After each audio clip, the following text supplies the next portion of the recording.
Isang gabi noon, ako'y naraginip. Sa tibli ng amoy at kalat ng gilid. Alam ko na agad na ito'y ilog, pasig.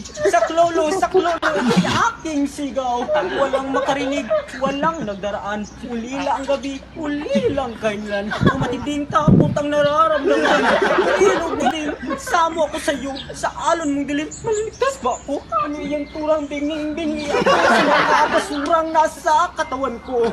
Kaibigang tabla na magkakapitan. Lapit-lapit sana nang maabot naman. Ako'y nalabi sa kagubatan na pinutol, kinalbo at hindi kinaniman. Dati kaming puro malabong mataas. Sa ngalan sa bagyo, sa bahay panlunas. Nang putulin kami kanila rin winasak. Ang sinira nila'y kanila rin bukas. Wala na bang isda?